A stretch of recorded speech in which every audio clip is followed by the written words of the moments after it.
A paz do Senhor, meus queridos, Levi aqui para trazer aqui o subsídio do livro de apoio da lição de número 13, lições bíblicas jovens, perdão aí. A última lição desse trimestre de 2023, terceiro trimestre, que está trazendo o tema: sejam firmes, ensino sadio e caráter santo nas cartas pastorais. A gente está fechando o trimestre de 2023. Já nesse trimestre passamos por 12 lições e fazendo a recapitulada dos temas dessas 12 lições. Na lição de número 1, trouxe o título Introdução à Primeira Carta a Timóteo. Na lição de número 2, o problema dos falsos mestres. Na lição de número 3, instruções a respeito da oração. Na lição de número 4, instruções para as mulheres. Na lição de número 5, instruções para os pastores. Na lição de número 6, qualidades pessoais e essenciais para os diáconos. Na lição de número 7, instruções sobre o comportamento na igreja. Na lição de número 8, o respeito às pessoas e o cuidado com as viúvas. Na lição de número 9, conselhos de Paulo a Timóteo. Na lição de número 10, a segunda carta a Timóteo. Na lição de número 11, seja firme. Na lição de número 12, que foi a última lição que nós estudamos, trouxe o título Venha depressa. Venha depressa. E fechando aqui o terceiro trimestre com essa lição de número 13, que estaremos estudando essa semana, no próximo domingo, dia 24 de setembro de 2023, que está trazendo o tema Tito, organizar a igreja em Creta e reprimir os falsos doutores. E o texto principal nos diz assim: a Tito, meu verdadeiro filho, segundo a fé comum, graça, misericórdia e paz da parte de Deus Pai e da do Senhor Jesus Cristo, nosso Salvador. Tito, capítulo 1, versículo 4. Resumo da lição. Paulo escreveu a Tito para orientá-lo acerca da orientação da igreja e enfatizar a necessidade de refutar os falsos doutores. E o texto bíblico está registrado no livro de Tito, ou na epístola de Paulo a Tito, ou a carta de Tito, capítulo 1, versículo de 1 a 9, que diz: Paulo, servo de Deus e apóstolo de Jesus Cristo, segundo a fé dos eleitos de Deus e o conhecimento da verdade que é segundo a piedade, em esperança da vida eterna, a qual Deus, que não pode mentir, prometeu antes dos tempos dos séculos. Mas, a seu tempo, manifestou a sua palavra pela pregação que me foi confiada segundo o mandamento de Deus, nosso Salvador. A Tito, meu verdadeiro filho segundo a fé comum, graça, misericórdia e paz da parte de Deus Pai e da do Senhor Jesus Cristo, nosso Salvador. Por essa causa te deixei em Creta, para que pusesses em boa ordem as coisas que ainda restam, e de cidade em cidade estabelecesses presbíteros como já te mandei. Aquele que for irrepreensível, marido de uma mulher, que tenha filhos fiéis, que não possam ser acusados de dissolução, nem são desobedientes. Porque convém que o bispo seja irrepreensível como despenseiros da casa de Deus, não soberbo, nem iracundo, nem dado ao vinho, nem espancador, nem cobiçoso de torpe ganância, mas dado à hospitalidade, amigos do bem, moderado, justo, santo, temperante, retendo firme a fiel palavra, que é conforme a doutrina, para que seja poderoso, tanto para admoestar com a sã doutrina, como para convencer os contradizentes. Introdução. A carta Tito é bastante similar à primeira carta a Timóteo. Ambas foram escritas por Paulo durante a viagem missionária que fez depois de seu primeiro aprisionamento em Roma, por volta de 63 a 65 d.C. O texto nos dá uma clara ideia da livre movimentação do apóstolo naquele período e sua intenção de plena continuidade da missão, o que não sabemos até que ponto ocorreu. A carreira de Paulo foi interrompida com sua nova prisão e envio a Roma. Paulo escreveu a Tito para orientá-lo acerca da organização da igreja na ilha e enfatizar a necessidade de refutar os falsos mestres e ensinar aos crentes cretenses sobre o modelo ideal de vida cristã. E no primeiro tópico vai trazer o título Tito, Creta e os cretenses. E no primeiro subtópico, o perfil de Tito. No segundo subtópico, a ilha de Creta. No terceiro subtópico, os cretenses. No segundo subtópico vai trazer o título A Missão de Tito. No primeiro subtópico, estabelecer presbíteros. No segundo subtópico, correção aos falsos doutores. No terceiro subtópico, a má influência na igreja.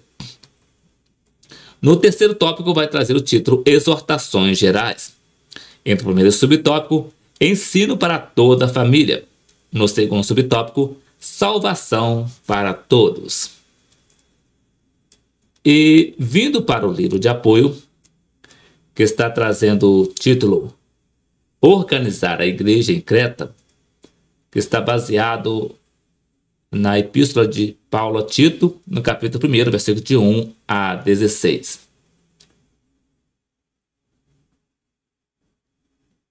Diz-nos assim: a carta de Paulo a Tito completa as tríades das cartas pastorais pelas quais conhecemos muito da organização da igreja no primeiro século. São 3 riquíssimos capítulos nos quais se observa o estilo direto usado pelo apóstolo para transmitir as suas orientações a outros jovens pastores que estavam sob treinamento. Tito, um cooperador de características notáveis, como veremos adiante. No primeiro capítulo, Paulo faz um considerável prefácio e saúda a Tito como seu verdadeiro filho segundo a fé comum. Tito capítulo 1, versículo 4. Na sequência, refere-se à missão do seu representante na ilha grega, que era dar sequência à obra que ele mesmo iniciara tempos antes. Tito deveria pôr em boa ordem algumas coisas que ainda restavam, acerca das quais já havia sido informado, mas que isso ele deveria estabelecer presbíteros na igreja locais, e que Paulo também já havia ordenado. Na sequência, o apóstolo apresenta as qualificações dos presbíteros e explica o porquê de serem exigidas a eles credenciais tão altas. Precisariam ser poderosos tanto para admoestar com a sã doutrina como para convencer os contradizentes. Os presbíteros teriam uma tarefa difícil, para a qual seria necessário demonstrar uma firme estrutura moral e espiritual. Os cretenses não eram fáceis e havia judeus dispostos a também dificultar a vida da igreja e dos seus pastores.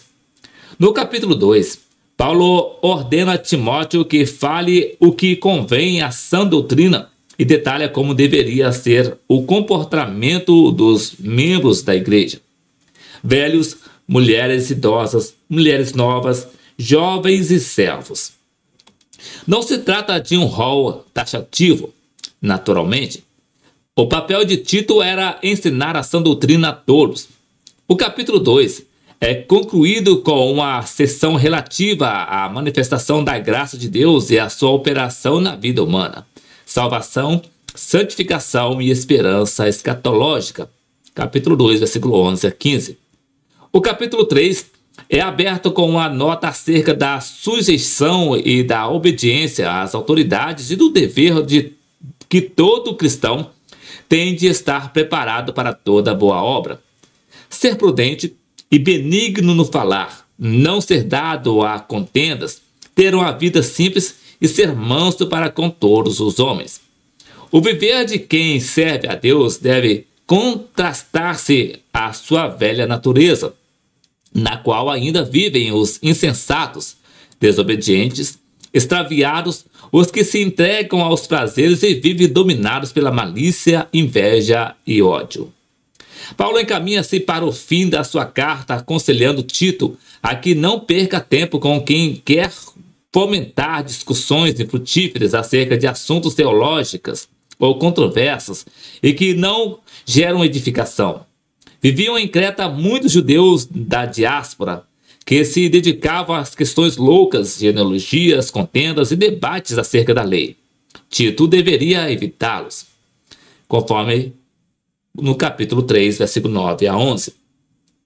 O encerramento da carta é o anúncio de Paulo de que enviaria a Creta um dos seus demais cooperadores, Artemas ou Tíquico, para suceder a Tito, talvez temporariamente, a fim de que esse pudesse ir a Nicópolis, na Macedônia, para encontrar-se com Paulo por ocasião do inverno. Paulo recomenda que Tito acompanhe Zemas e Apolo e feche a carta com a sua saudação pessoal e de todos os que estavam com ele, certamente o acompanhando na viagem que fazia entre a Ásia Menor e a Macedônia. Este é, portanto, um resumo da carta de Paulo a Tito. O longo prefácio. O prefácio da carta de Paulo a Tito é bem mais extenso do que os prólogos das cartas que escreveu a Timóteo, 1 Timóteo e 2 Timóteo. Assemelha-se com o prefácio da carta aos Romanos, Romanos capítulo 1, versículo de 1 a 7. Nele, Paulo apresenta-se como servo de Deus e apóstolo de Jesus Cristo, segundo a fé dos eleitos de Deus e o conhecimento da verdade, que é segundo a piedade.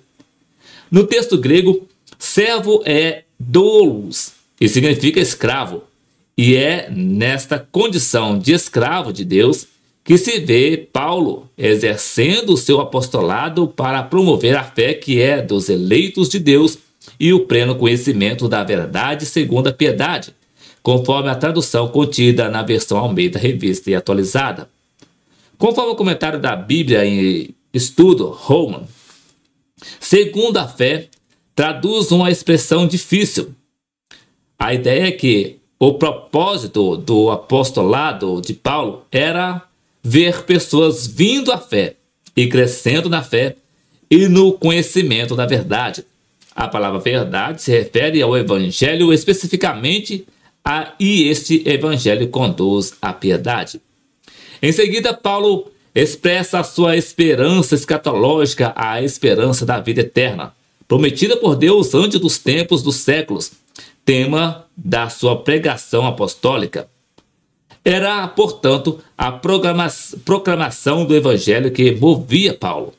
Fechando o seu prefácio, o apóstolo identifica o destinatário da sua carta, Tito, o seu verdadeiro filho segundo a fé comum, expressão que leva muitos eruditos a considerar que o jovem cooperador tenha se convertido por intermédio do ministério de Paulo. A carta e o seu propósito. A carta a Tito é bastante similar à primeira carta a Timóteo, embora tenha um tom menos pessoal. Ambas foram escritas por Paulo durante a viagem missionária que ele fez depois do seu primeiro aprisionamento em Roma por volta de 63 a 65 d.C.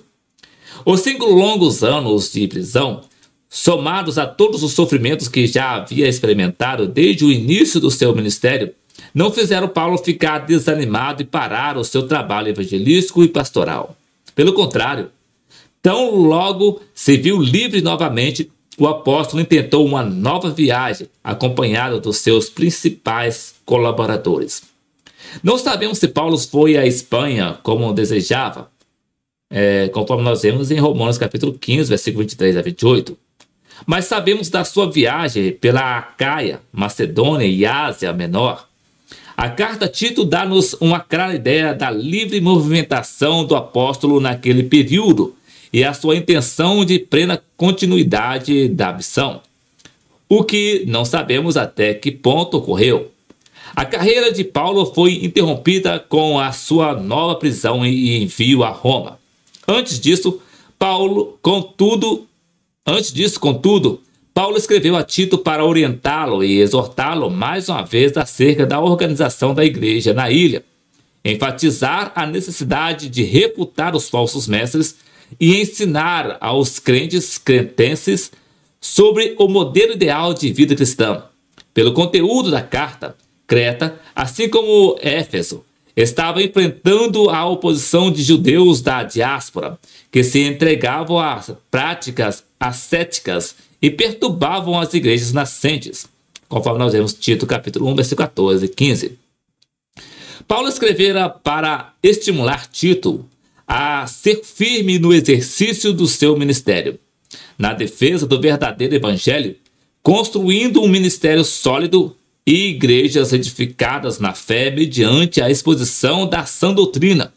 Isso não seria fácil, de certo, pelo cenário tenebroso de Creta, com o perfil irreverente e dissoluto dos cretenses e com os desvios doutrinários dos judeus. Tito, Creta e os cretenses. A exemplo de Timóteo, Tito também era jovem e solteiro. Ele provavelmente tinha um pouco mais de idade que Timóteo. O seu nome não era citado em Atos, mas uma referência feita por Paulo na carta aos Gálatas faz-nos entender que Tito tornou-se o seu cooperador antes de Timóteo. Não há informações sobre a sua conversão a Cristo. Alguns estudiosos no Novo Testamento acreditam que ele também se convertera pelo ministério de Paulo, a exemplo de Timóteo. Em Gálatas, no capítulo 2, versículos de 1 a 5, Paulo descreve uma viagem que fez a Jerusalém para tratar de conflitos que tinham com os judeus, principalmente por causa da circuncisão.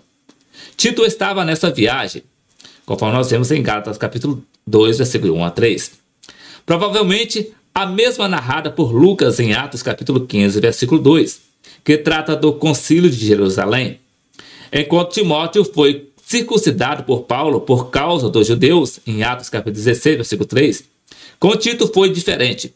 O apóstolo não cedeu a pressão alguma para circuncidá-lo, conforme nós vemos em Gálatas capítulo 2, versículo 3. Pelo contrário, fez questão de levá-lo a Jerusalém como um cristão grego não circuncidado, na mesma ocasião em que leva Barnabé, um judeu circuncidado. Gálatas capítulo 2, versículo 1. William Simmons considera que esta atitude de Paulo foi proposital no sentido de demonstrar a abertura do evangelho para judeus e gentios. Ele escolheu esses auxiliares porque representam o âmbito do seu ministério. No que se refere ao evangelho, Paulo se sente confortável com os cristãos judeus circuncidados, como Barnabé, mas também é capaz de ter comunhão com os cristãos gentios incircuncisos, como Tito. E o mais importante, tanto Barnabé como Tito afirmam completamente a Paulo e ao seu evangelho. O fato de Tito ser grego não quer dizer que ele seja oriundo da Grécia, conforme assinala Hans Burke, que cita a conjectura de alguns comentaristas de que Tito tenha nascido em Antioquia. Tinha uma personalidade um pouco diferente da de Timóteo. As referências que Paulo faz dele na segunda carta aos Coríntios permitem-nos entender que a liderança de Tito era mais incisiva, estando sempre prontos para grandes desafios, como os de Corinto e de Creta. Timóteo, como já analisamos, tinha certa timidez a respeito dessas diferenças na liderança de Tito em relação a Timóteo. Burke comenta: quando Timóteo, sensível e certamente mais jovem, não foi capaz de cumprir sua incumbência em Corinto, interveio Tito, estável e zeloso. Com angústia, Paulo aguardava o desfecho das negociações, que na sequência foram coroadas de pré no êxodo, conforme Coríntios, 2 Coríntios capítulo 2, versículo 13 e capítulo 7, versículo 6 e versículo 13. Os coríntios não receberam a Tito com desprezo. Esse risco existia em relação a Timóteo, conforme vemos 1 Coríntios capítulo 16, versículo 10. Mas, pelo contrário, com temor e tremor, 2 Coríntios capítulo 7, versículo 15. Mas Tito não se mostrou duro ou autoritário. Seu coração era propício aos coríntios. Somente assim ele conseguiu atuar como mediador e pacificador entre Paulo e a igreja. Tito, mais equilibrado em seu íntimo, com certeza pôde se apresentar com serenidade diante de outros, solucionando assim confusões humanas muito complicadas. O perfil de Tito pode ser assim resumido: pronto, entusiasmado, diligente, proativo, 2 Coríntios capítulo 8, versículo 17, de posições firmes, 2 Coríntios capítulo 7, versículo 15, ético e respeitoso, 2 Coríntios capítulo 12, versículo 18, amoroso, 2 Coríntios capítulo 7, versículo 13 a 15, amigo leal e fraterno, ou seja, um irmão, 2 Coríntios capítulo 2, versículo 13, e um homem de confiança, 2 Coríntios capítulo 8, versículo 23. Timóteo e Tito tinham perfis diferentes para a missão diferente. Não somos todos iguais. O Senhor trabalha em nós e através de nós, considerando nossas diferenças. A ilha de Creta.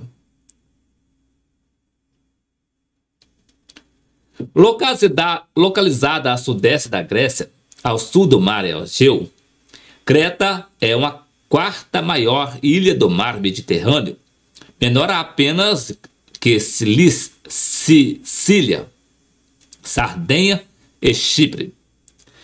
Tem uma área de aproximadamente 8.200 quilômetros. Possui uma forma alongada, 256 quilômetros de leste a oeste e 10 a 56 quilômetros de norte a sul. Bastante montanhosa, mas com vales férteis. Creta tem uma história antiga.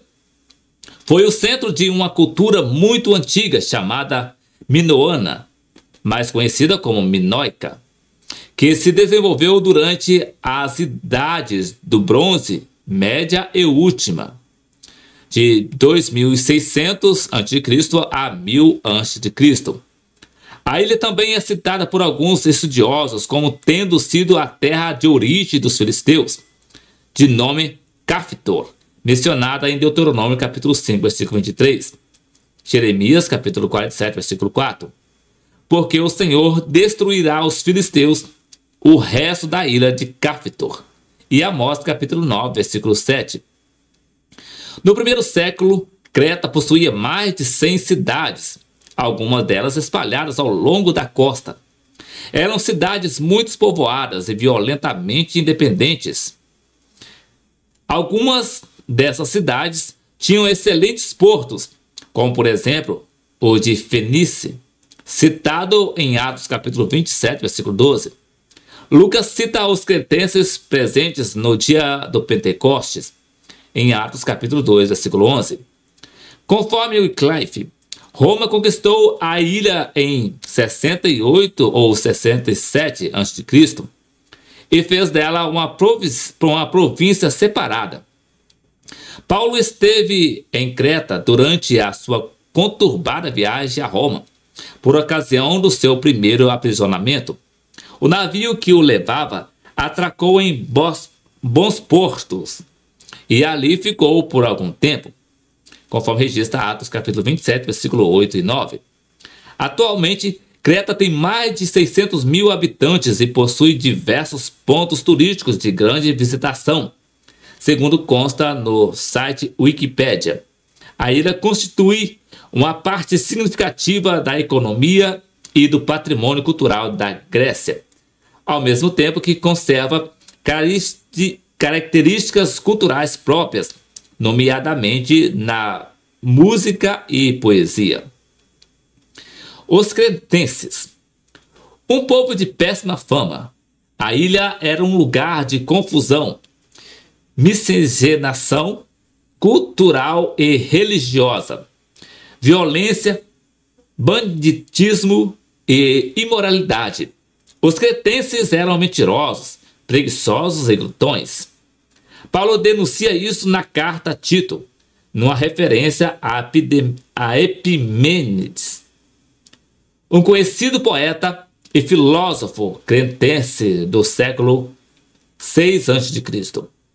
Um deles, seu próprio profeta, disse: os cretenses são sempre mentirosos, bestas ruins, ventres preguiçosos. Tito capítulo 1, versículo 12. Conforme Klein Kinner, na época de Paulo, a reputação de Epimênides era a de ter sido um milagreiro, mestre e poeta itinerante, como era comum no pensamento grego.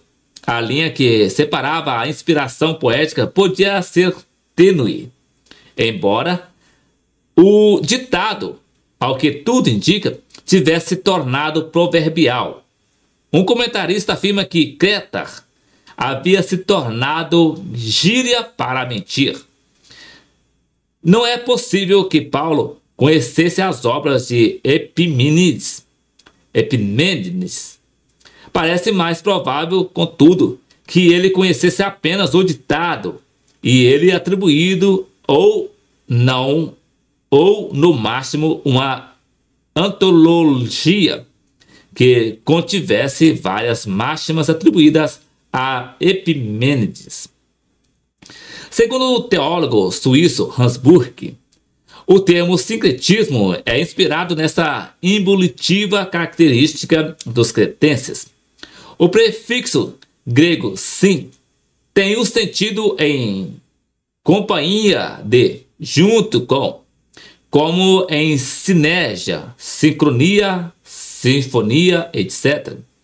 Assim, o sincretismo era o fenômeno que se dava quando os cretenses uniam-se, mesmo com todas as suas diferenças, para juntos defenderem-se de um inimigo comum.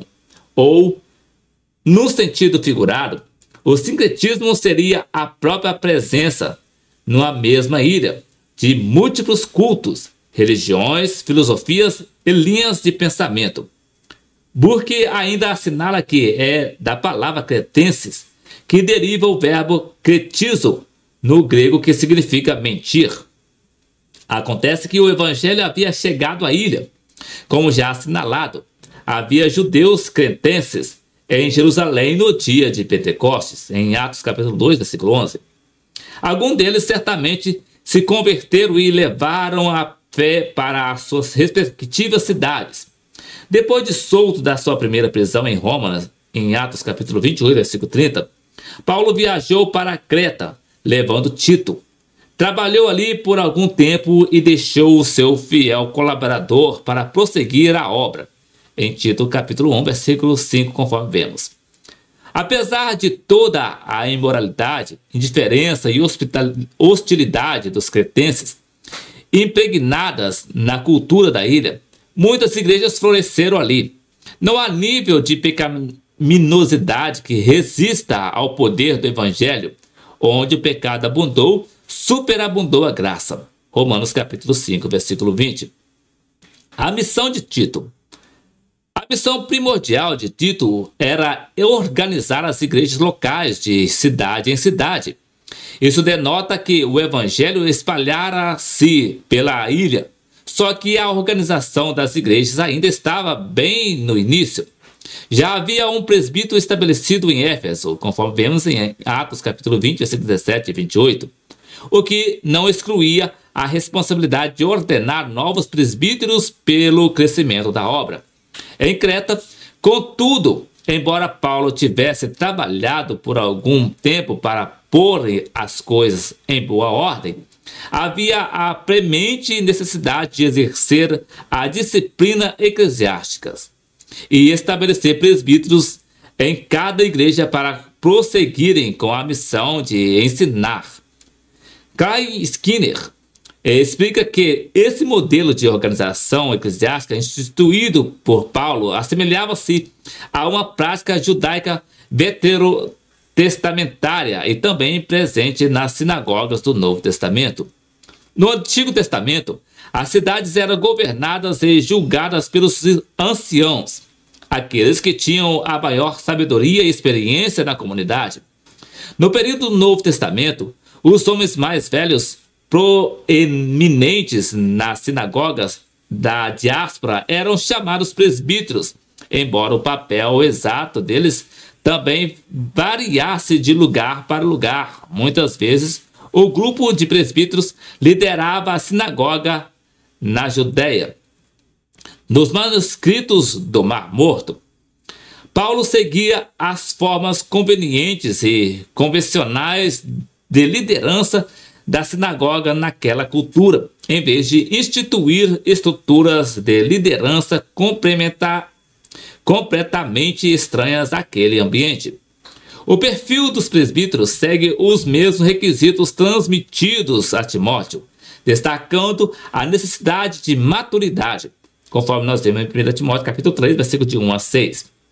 Difere somente a expressa inclusão de uma observação implícita na carta a Timóteo, a boa conduta dos filhos, conforme Tito 1, 6. Na linguagem de hoje, diríamos que eles precisam ser bons crentes, isto é, dar bom testemunho como cristãos. Essa é a vontade de Deus e o ponto ideal que precisamos buscar. Isso é valioso para os filhos dos líderes e contribui muito para o êxito do ministério dos seus pais. Correção aos falsos doutores. Assim como em Éfeso, havia falsos mestres que perturbavam a vida da igreja em Creta. Paulo chama-os de desordenados, faladores, vãos e enganadores, e aponta principalmente os da circuncisão, judeus que insistiam que os gentios precisavam cumprir leis, regras e ritos judaicos para serem salvos. Paulo fala novamente da sorrateira ação desses falsos mestres, que transtornavam casas inteiras e que denota o mesmo problema de Éfeso envolvendo as mulheres, conforme vemos em 1 Timóteo capítulo 4, versículo 7 e 2 Timóteo capítulo 3, versículos 6 e 7. É provável que tais mestres estivessem explorando a imprudência dessas mulheres, enganando-as assim como o diabo fez com Eva no Éden. Gênesis capítulo 3, versículo de 1 a 6 e 1 Timóteo capítulo 2, versículo 14. O trato com esses ardilosos falsos mestres deveria ser firme. Paulo usa a expressão tapar a boca para demonstrar como Tito deveria ser diligente no seu trabalho. De igual modo, o presbítero precisaria ter suficiente autoridade moral e espiritual a fim de que fosse poderoso, tanto para admoestar com a sã doutrina como para convencer os contradizentes. Não se pode confundir amor com condescência. Erros devem ser corrigidos. Hebreus capítulo 12, versículos 5 a 9. Má influência na igreja. A correção a ser feita por Tito visava não apenas aos falsos mestres. A expressão repreende-os severamente para que sejam sãos na fé, feita logo após a referência aberta aos cretenses no capítulo 1, versículo 12 e 13, permite-nos entender que as igrejas em Creta deveriam receber semelhantes ensinos. A má conduta dos cretenses, impregnada na cultura da ilha, estaria reinando entre os cristãos, o que também se denota pela necessidade de pôr em boa ordem as coisas que ainda restam. De fato, não é incomum que vícios impregnados em culturas locais insistam em infiltrar-se e permanecer no seio de comunidades cristãs. São comportamentos e costumes antiéticos que até parecem ser inofensivos a princípio, mas que, na verdade, são destrutivos, assim como raposinhas que fazem tão mal às vinhas. Cantares capítulo 2, versículo 15. Viver em meio aos cretenses não nos autoriza a compartilhar da sua má conduta. Precisamos ser sãos na fé. O evangelho não pode render-se a nenhuma cultura pecaminosa. É preciso haver transformação de caráter.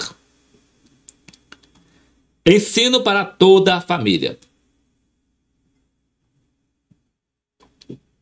O tom de praticidade do ensino de Paulo a Tito é semelhante ao que o apóstolo transmitiu a Timóteo, em 1 Timóteo capítulo 5, versículo 6. Tito, de igual forma, deveria transmitir a correta doutrina para toda a igreja, dos mais velhos aos mais jovens. Paulo volta e enfatiza a importância da educação cristã para as mulheres idosas, destacando o papel delas no ensino das mais novas. O valor de constituição da família é mais uma vez enfatizado por Paulo, ao tratar da nobre missão da mulher como esposa e mãe, dedicada ao lar, a fim de que a palavra de Deus não seja blasfemada. Isto é, para que o Senhor seja glorificado pela vida exemplar das famílias cristãs. Essas tarefas atribuídas à mulher têm sido muito desprezadas pela sociedade moderna. A mulher cristã pode exercer atividade fora do lar, desde que não negligencie a missão precípua que lhe foi outorgada por Deus. A ausência da mulher como esposa e mãe traz prejuízos incalculáveis à família, com nítidos reflexos na igreja e em toda a sociedade. A vida cristã deve ser pautada sempre nas escrituras sagradas, que jamais envelhecem ou se tornam ultrapassadas. Salmo 119, verso 89, Isaías capítulo 40, versículo 8 e 1 Pedro capítulo 1, versículo 22 a 25. Paulo, por fim, dirige-se aos jovens, aos quais destaca a moderação. Exercer o autocontrole é fundamental para que o jovem não tome decisões erradas na vida. É melhor suportar o jugo dos tempos de mocidade. Lamentações capítulo 3, versículo 27 a 29. Tudo tem o seu tempo determinado, e há tempo para todo o propósito debaixo do céu. Eclesiastes capítulo 3, versículo 1. Salvação para todos. Paulo também aborda na carta a Tito uma das doutrinas centrais da fé cristã: soteriologia, a doutrina da salvação. A graça de Deus foi manifesta trazendo salvação para todos os homens. Esse é um dos muitos textos que apontam o propósito universal de Deus para a humanidade, que é oportunizar a todos o alcance à vida eterna, conforme observa o pastor Elinaldo Renovato no texto de Tito capítulo 2, versículo 11. O termo graça ultrapassa o conceito o sentido da graça comum, que é disponível para todos os homens, independente de crerem em Deus ou não. O mesmo autor explica que a graça comum é manifestada pela revelação natural, pela natureza. Salmo 19, versos 1. Enquanto a graça salvadora também está à disposição de todos os homens, mas só é alcançada ou eficaz por aqueles que creem em Deus e aceitam a Cristo Jesus como seu único e suficiente Salvador pessoal. O pastor Elinaldo ainda diz que essa graça, que é salvífica, é também chamada de graça especial, conhecida por meio da revelação especial de Deus, que é a sua santa palavra. Pela sua graça, Deus não apenas nos salva no presente e preserva-nos da ira futura, como também cumpre um papel pedagógico constante, pois nos ensina ao longo da vida a renunciar a todo pecado e viver bem conosco mesmo, com nosso próximo e com o Senhor Deus. Conforme Kelly, Paulo está ressaltando o que podemos chamar de aspecto educativo ou disciplinar da atividade salvífica de Deus. Negativamente, os cristãos sob a orientação da graça é quase personificada. Fizeram um rompimento total com falsos conceitos de Deus, a impiedade e também com a inclinação que são exclusivamente deste mundo. Mas positivamente, tem a oportunidade de aprender sobre a influência da graça divina a conduzir sua vida de um modo plenamente cristão. Essa vida deve ser alimentada na esperança da volta de Jesus, que prometeu buscar um povo seu especial, zeloso de boas obras. Não basta, portanto, receber a salvação. É preciso viver de acordo com a vocação celestial. Efésios capítulo 4, versículo de 1 a 3. 1 Pedro capítulo 1, versículo 13 a 16. E Hebreus capítulo 12, versículo 14. O que mais vale a pena? Viver segundo os padrões da sociedade moderna ou em obediência à palavra de Deus? Lições para todos os tempos. Assim como em Creta, vivemos num mundo cheio de impiedade, no qual os ministros do Evangelho devem primar pela exposição da sã doutrina, a despeito de qualquer oposição, ensinando a todos os cristãos a viver de acordo com a vocação que abraçaram, principalmente pelo cumprimento dos deveres em família e no trabalho. Nosso testemunho deve ser exemplar na igreja e em toda a esfera secular ou pública, rejeitando o comum comportamento mundano e as intrigas religiosas, inclusive as que são tratadas no ambiente virtual, tão poluído ultimamente. Identificar as heresias e fugir delas são atitudes sábias a ser tomadas, a fim de que nos apliquemos à prática das boas obras nas coisas necessárias, para que nossa vida não seja desprovida de bons frutos. Tito, capítulo de número 3, versículo de número 14. E a conclusão para essa lição nos diz assim: com alegria e gratidão estamos concluindo mais um trimestre de nossa escola dominical. Que oportunidade ímpar tivemos de aprender juntos valiosas lições espirituais extraídas das cartas pastorais. Deus está nos instruindo a cada dia para que vivamos de acordo com a sua vontade, para a glória de seu nome, que inspirados no Evangelho de Timóteo e Tito, nos ofereçamos mais para servir a Deus. Então, meus queridos, esse aqui foi o subsídio do livro de apoio da última lição do terceiro trimestre de 2023, Lições Bíblicas Jovens, que trouxe o título Tito, organizar a igreja em Creta e reprimir os falsos doutores. Na próxima semana, nós vamos estar voltando aqui, com a permissão do Senhor Jesus, para iniciar o quarto trimestre de 2023, o qual vai estar trazendo o título A Prova da Vossa Fé, vencendo a incredulidade para uma vida bem-sucedida. E na lição de número 1, estaremos comentando o título Fé, o ponto de partida de uma vida com Deus.